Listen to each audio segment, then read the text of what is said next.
En nombre del Padre, del Hijo y del Espíritu Santo. Amén. Queridos hermanos, continuamos en esta meditación sobre el Santo Rosario.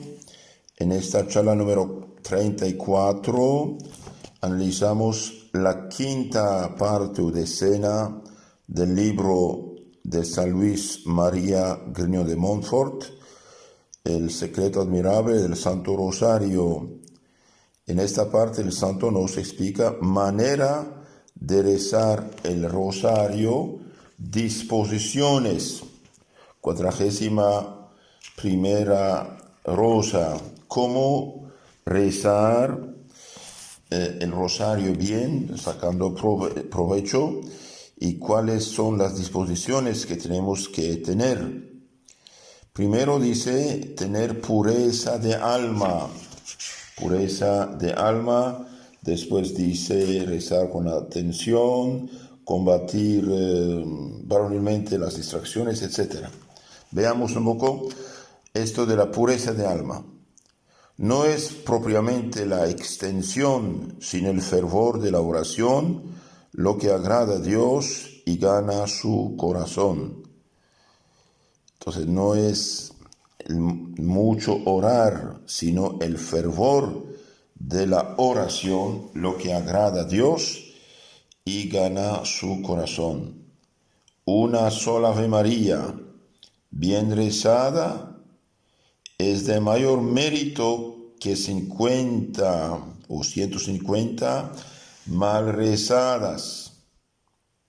Entonces aquí cuidado, rezar bien. Rezar con atención, devoción, poniendo su corazón en lo que uno dice.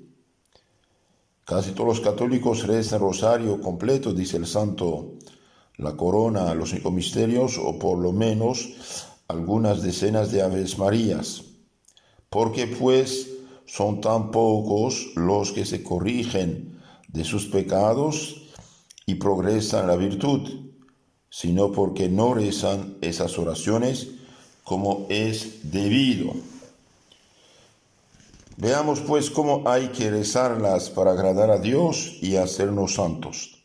Entonces aquí el santo nos explica cómo rezar bien el rosario para sacar provecho.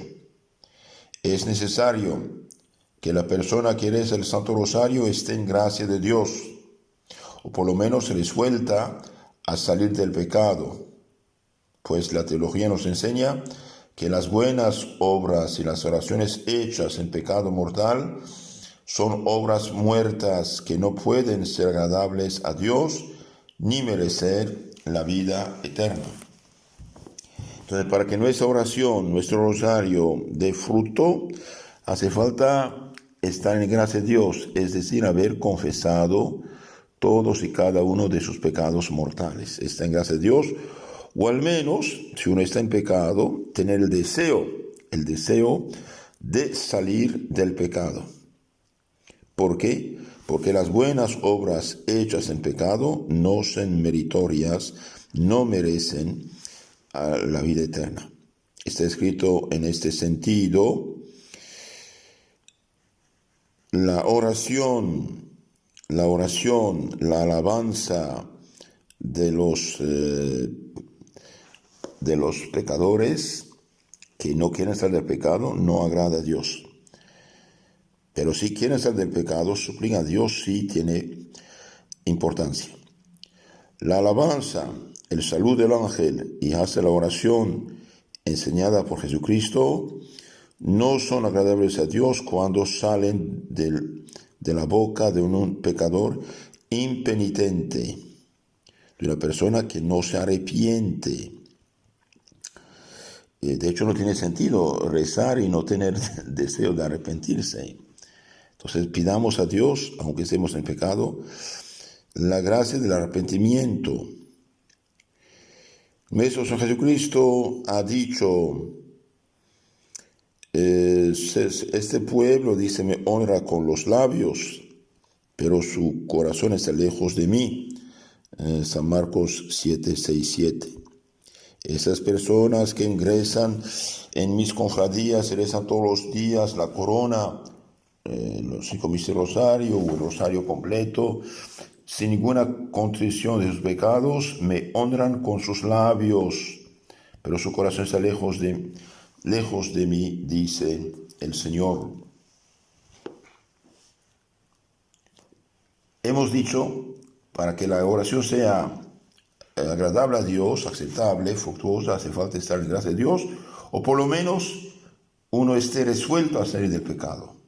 Porque si fuera absolutamente necesario estar en gracia de Dios para dirigir oraciones que le fuesen agradables, se seguiría que los que están en pecado mortal no deberían rezar, a pesar de que tienen más necesidad de hacerlos que los justos, lo cual es un error condenado por la Iglesia. Y así, si no fuera un error y no estuviera condenado por la Iglesia, jamás se debería aconsejar a un pecador que rezara en la corona o el rosario.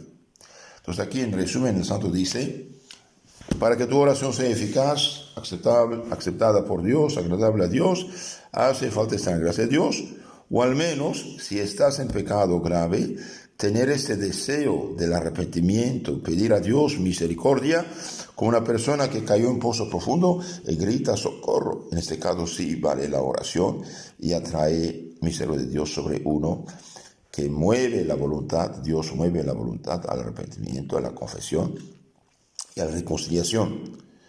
También dice el santo, porque si con voluntad de permanecer en el pecado y sin intención alguna de salir de él se alistase en una cofradía de la Señora Virgen, o rezara la corona o rosario completo, o alguna otra oración, se encontraría entre los falsos devotos de la Señora Virgen.